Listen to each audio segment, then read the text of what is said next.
Evangelho e perdoe os nossos pecados. Reverendíssimo Padre Neuci, presidente desta celebração eucarística e jubilando de hoje, amado povo de Deus, presente nesta igreja matriz, queridos internautas que nos acompanham pela Rede Santa Rita e também pela Rádio Ativa Comunicações. Hoje a igreja celebra no mundo o domingo que nós costumamos chamar de Domingo do Bom Pastor. E a liturgia então vai nos falar do bom pastor, aquele que cuida, que zela, que dá vida por suas ovelhas. Mas para que nós possamos entender bem, antes de prosseguirmos, preciso fazer dois alertas.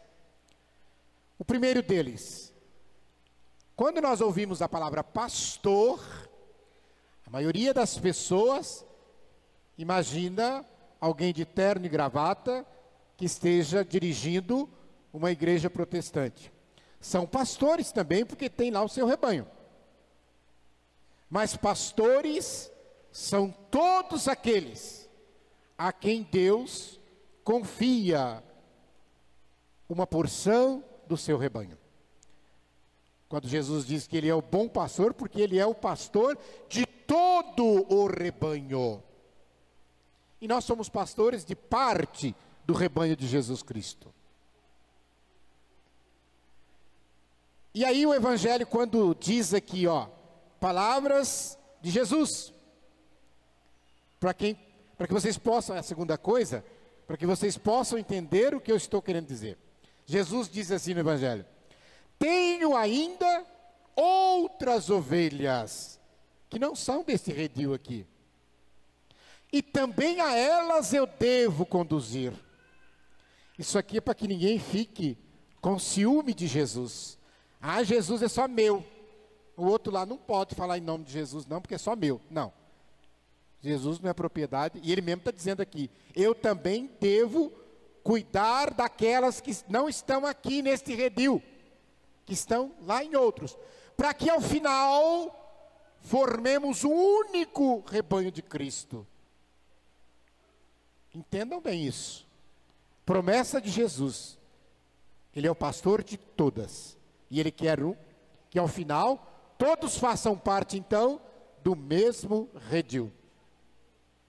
Feitas estas observações, olhemos para a palavra de Pedro no livro dos Atos dos Apóstolos.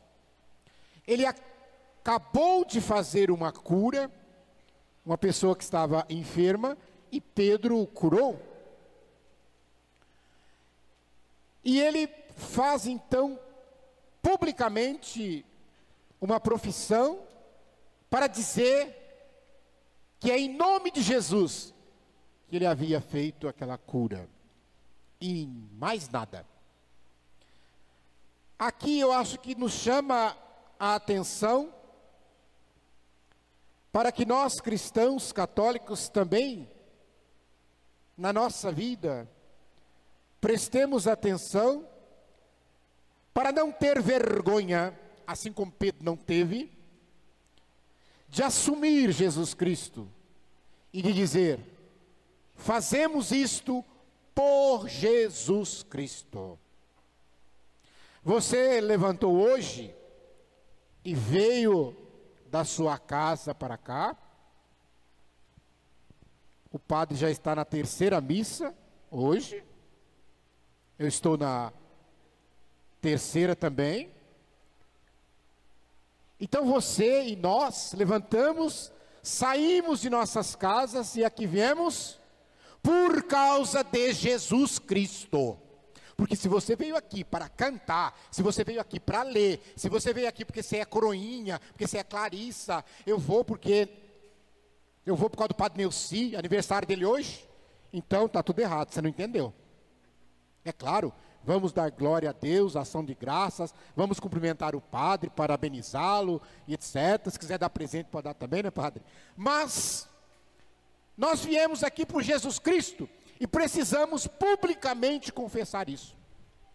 Pedro fez isso. Então, quando você deixar de fazer alguma coisa, e o motivo for Jesus Cristo, não esconda isso do mundo.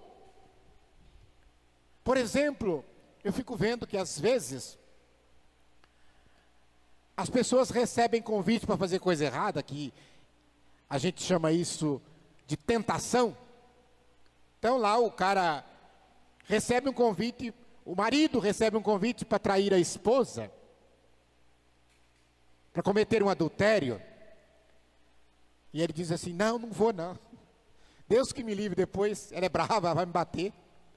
Eu não vou não, porque depois se separar tem que ficar pagando pensão. Não. Meu filho, você não entendeu nada do sacramento que você realizou diante de Cristo Jesus e da sua igreja? Para ter a coragem de Pedro dizer: eu não vou porque eu sou de Jesus Cristo. E quem é de Jesus Cristo não comete adultério, luta contra, diz não. Quando você for convidado para fazer desvio lá na tua empresa que você trabalha, diga: eu não compactuo com isso, porque... mas por que você não vai? Todo mundo faz. Mas eu não, porque eu sou de Jesus Cristo. Foi isso que Pedro fez. Quando você orar para uma pessoa, quando você rezar, é pelo nome de Jesus, e assumam isto. Não é porque é politicamente correto, não é porque é norma social, não é porque é lei, porque é isso, porque é aquilo, porque é que vão dizer de mim. Não, é por conta de Jesus Cristo. O mundo precisa saber do nosso testemunho e ver esse testemunho. Depois João, na leitura segunda, um trecho da primeira carta de João, vai nos falar da grande graça de sermos chamados filhos de Deus. E se somos filhos, é por conta do seu amor para com cada um de nós. E se você sabe, se filho de Deus, precisa então viver como filho de Deus, porque ele nunca vai deixar de ser pai. Mas você precisa então, eu preciso, todos nós precisamos entender que se tornar filho, eu tenho que então agora não só chamar Deus de pai, mas agir como filho. Na nossa vida cotidiana, na nossa casa, o filho fala pai e mãe, verbo, mas com as ações ele tem que tratar o seu pai como pai, respeitando, ajudando se o pai está necessitado de alguma coisa, se está doente, se está idoso, etc. e tal. Esse é o testemunho. Então, chamamos Deus de pai, então vamos agir como filhos e filhas de Deus. Depois, uma lembrança. A figura do bom pastor,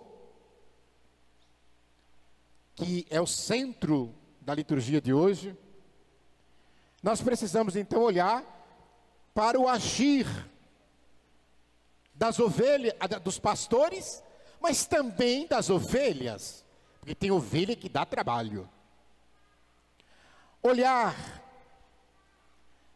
Lembrar aqui que uma das primeiras pinturas, talvez a primeira, a mais antiga pintura de Jesus Cristo é o bom pastor. É a figura do bom pastor, que se tem notícia, encontrada numa catacumba lá em Roma, onde Jesus está representado com uma ovelha ao redor do seu pescoço, e ali ele assegura, dando-lhe então toda a segurança e garantia de que nada irá prejudicá-la ou fazer mal. A alegria de que pode vir perseguição, pode vir calamidades, mas estando com o bom pastor, ele vai nos amparar e nos proteger.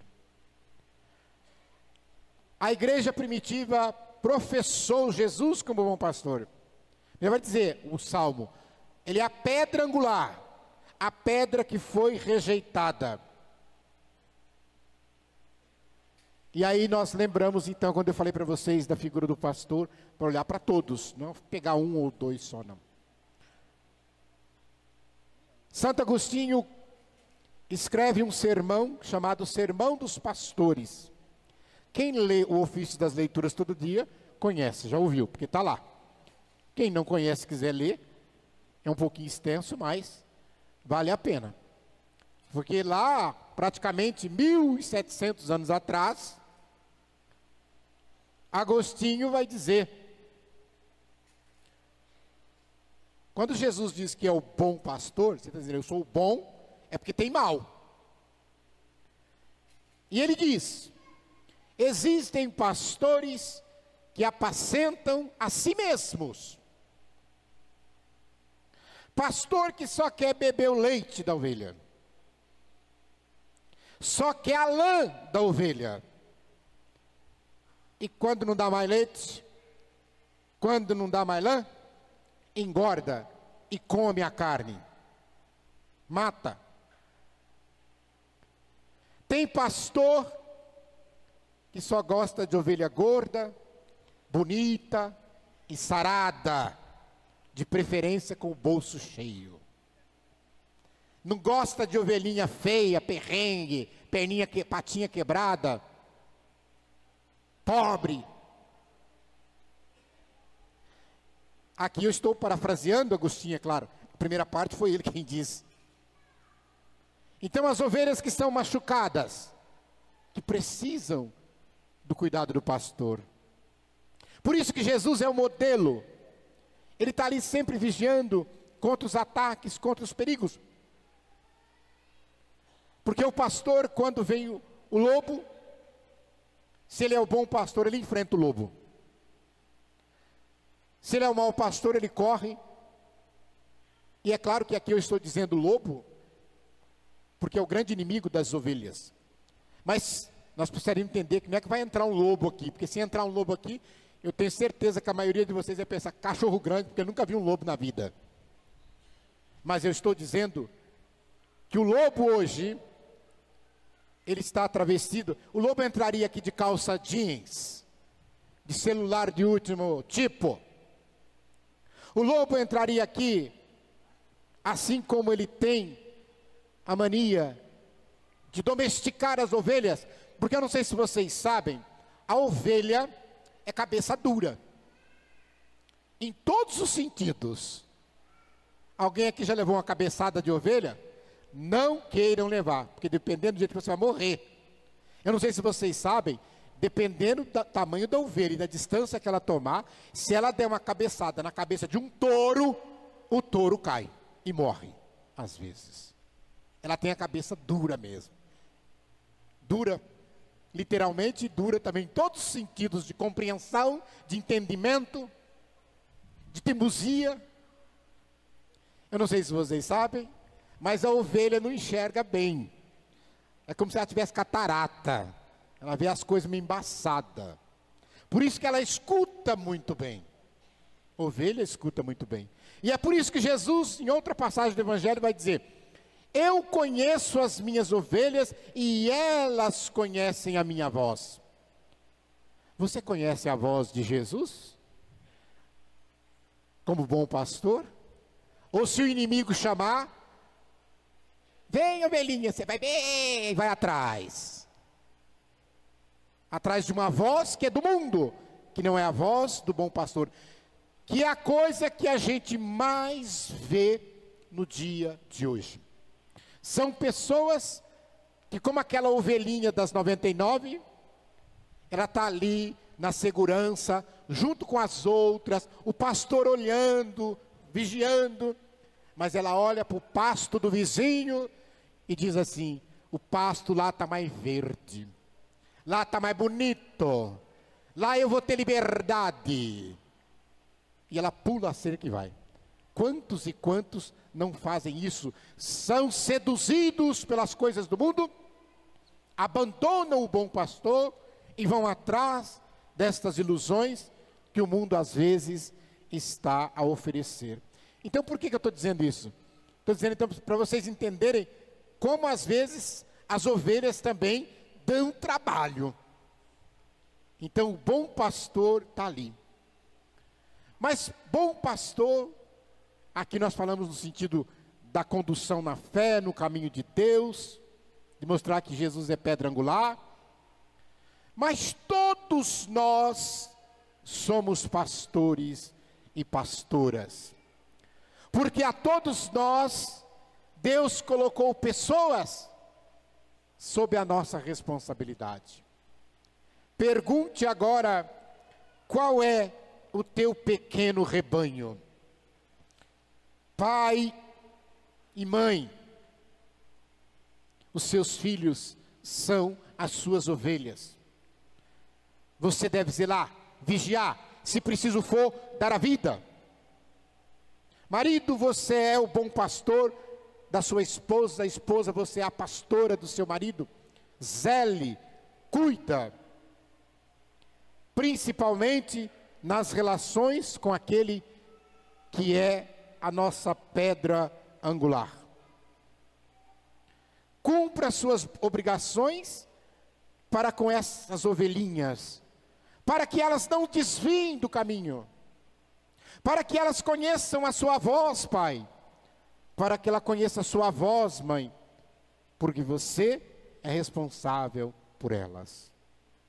Lembrando também de São João Crisóstomo, grande santo e doutor da igreja, dizia uma frase que eu gosto muito de repetir: vocês conhecem algum pastor, daqueles que eu falei lá no começo da homilia, vocês conhecem algum pastor que quando as ovelhas estão ali com fome, quase morrendo, eles dão a sua carne para ela comer?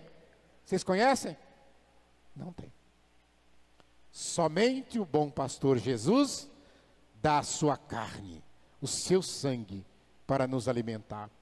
É por isso que em muitos sacrários por aí afora, muitas capelas do Santíssimo, vocês vão encontrar uma ave desenhada ou na escultura. E elas perguntam: o que essa ave está fazendo aqui? Ela não é bonita, né, porque ela é feia. Não sei se vocês conhecem, chama pelicano. Quem aqui já viu um pelicano? Porque o pelicano, a mamãe pelicano, quando choca seus ovos, nascem os filhotes. E se ela ou o pai pelicano não consegue dar alimento, e ela percebe que os filhotinhos estão enfraquecendo, que vão morrer de fome, a mamãe pelicano não tem dúvida, ela tem um bicão desse tamanho assim, ela mete o bico na sua carne, ela arranca pedaços do seu corpo e começa a colocar na boca dos seus filhotes. Por isso que o pelicano às vezes é usado nos sacrários e nas capelas do Santíssimo. Porque Jesus dá seu próprio corpo, seu sangue, para nos alimentar. Eu concluo esta reflexão, lembrando que por ser o domingo do Bom Pastor, nós também celebramos o Dia Mundial de Oração pelas Vocações. Então, que Jesus, que é ao mesmo tempo bom pastor, Ele é a única porta por onde as ovelhas entram e saem com segurança. Na alegria da vocação de cada um de nós, rezemos incessantemente, para que Jesus, o bom pastor, continue chamando muitos ao seu seguimento, e que aqueles que forem chamados sejam generosos ao darem a sua resposta ao bom pastor. Louvado seja nosso Senhor Jesus Cristo. Para sempre seja louvado.